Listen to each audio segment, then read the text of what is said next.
Nanyakotu, who is the Deputy Secretary General of the TUC, on more on this, for more on this. Hello, good evening, sir. Welcome to Eyewitness News. The issue about ECG's efficiency has been around for a while, and in fact, recently, given the matters that have arisen, don't you think that it even makes the case for privatizing at least a portion of ECG's operations?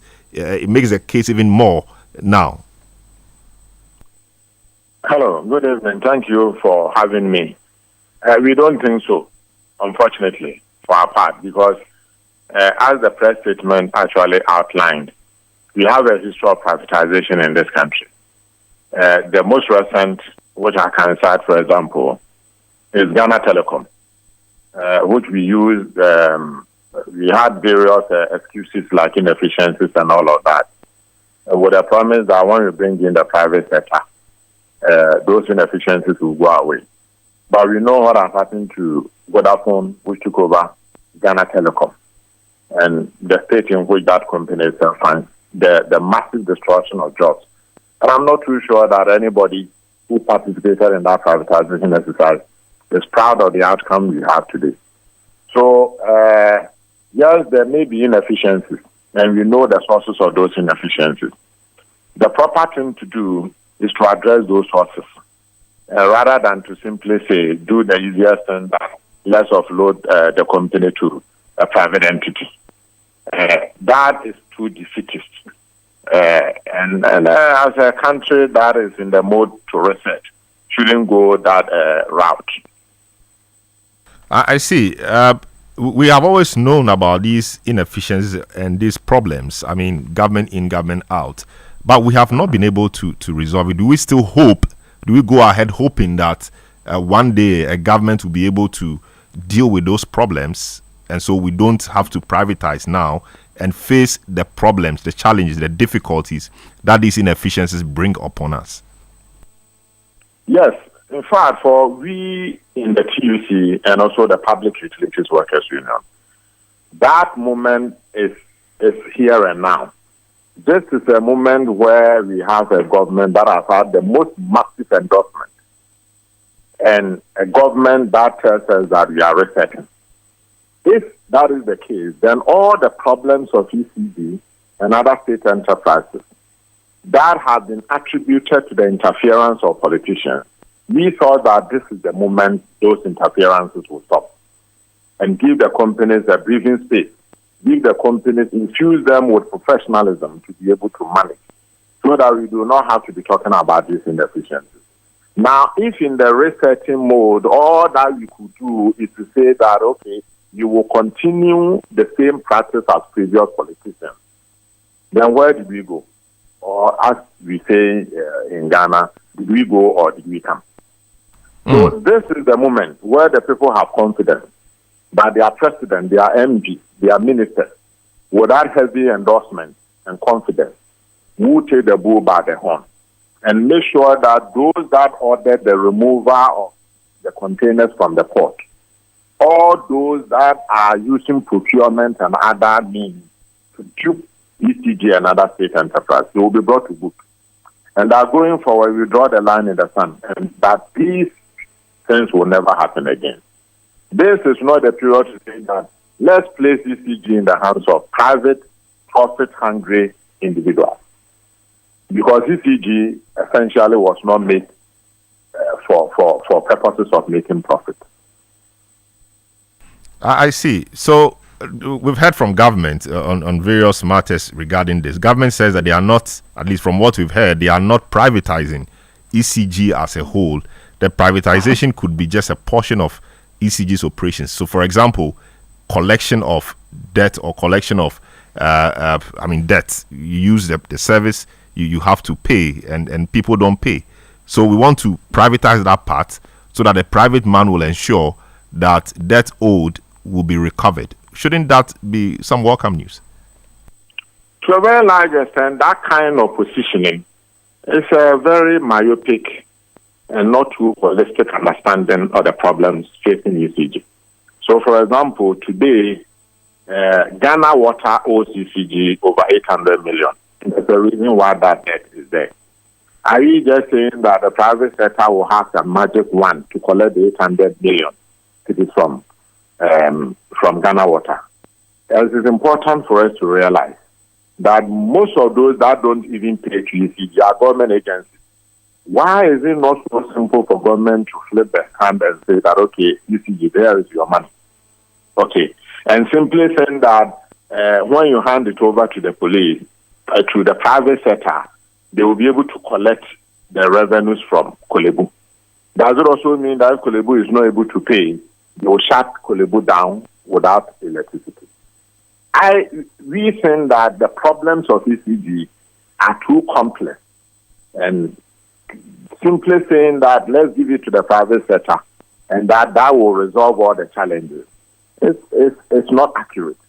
We had similar experiences with Ghana Water some time ago when we thought that, okay, let's give Ghana Water to Upper Beacon, if you remember, and those your listeners will remember. Yes. And we know the challenges that we went through.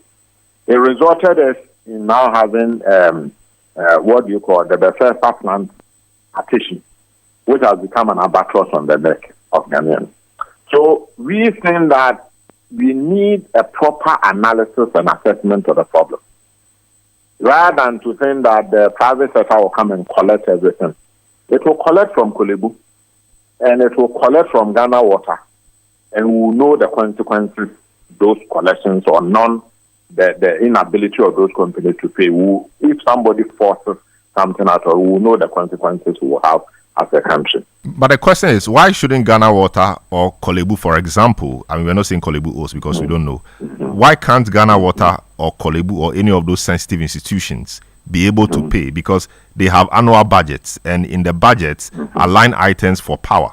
So why then are they not able to pay? That is the issue. So the thinking is that once you privatize a portion of it, like collection, they will now sit up and ensure the right thing is done. Because without that, they will know that they will think government will always come to their aid, and public anger and outrage against ECG for turning off their lights, etc. But if we all agree that government is no more part of the collection, it's a private person, so do whatever you can to pay, they will pay. Is that not the case? I mean, you see, and I mean, let me take you back. You see, there are many inefficiencies in ECG, for example, and for that matter, many of the state enterprises. So there are inefficiencies in procurement. There are inefficiencies in management, and there are inefficiencies at various points. Why is it so convenient to say that let us only address the inefficiencies where there is money, where they collect money, and in addressing it, let's place it in the hands of private individuals? How then do we deal with the inefficiencies in the procurement of, say, generation capacity? How then do we deal with inefficiencies in the procurement of, say, materials and all of those things? And don't we think that those inefficiencies themselves are part of the value chain that result in the higher non-collection rate at the retail end? So it's like, yes, there are inefficiencies in collection, but why is everybody ignoring the inefficiency at the upper street? I see that's an interesting question, and a question that we have failed to answer over the period. And I'm not sure when really we can answer this question. Perhaps those with the answers feel that they cannot answer it, and so the best way to do it is to outsource those answers to a private man. The private man perhaps will be able to deal with it, and all we care about is having light at perhaps affordable rate.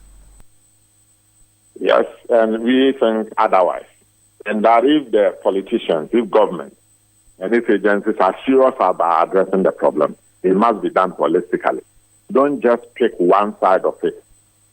In fact, the side where it is juicier, and say that let's hand it over to private entities. And you know that in this country, even in the process of privatizing, that process itself is fraught with our politics and the way we do things.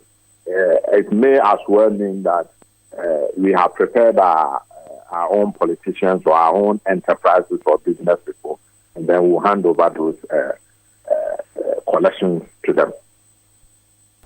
I see. There are others too who think that, yes, the politicians know what to do, but because of the fact that they want to remain good and nice to the people, they don't want to be the bad cop, they find it difficult in cracking the whip. So, for example, if an MDA owes, it's difficult for ECG under government, properly so called, to disconnect them. But if a private person is involved, everybody knows that if you are disconnected, it is not government proper doing it. It is a private man, so you will sit up.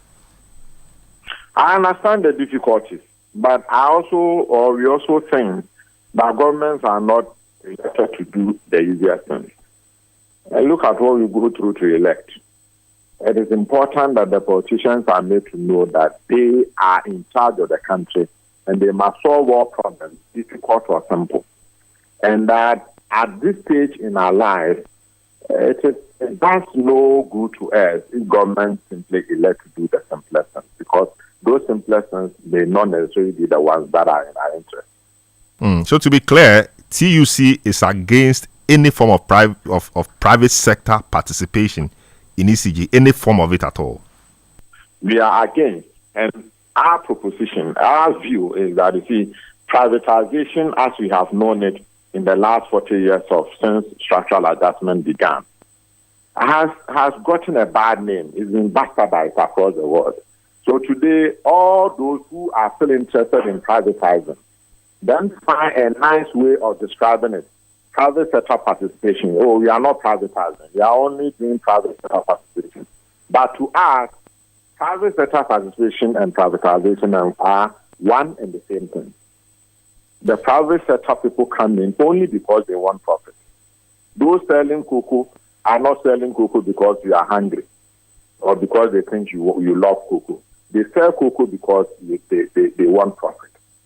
The same is true of those who have lined up to take up the collection element operations of the ECG. I see. Thanks so much, Dr. Sure. Kwabena Nyakotu, Deputy Secretary General of the TUC, for speaking to us. Indeed, government did set up a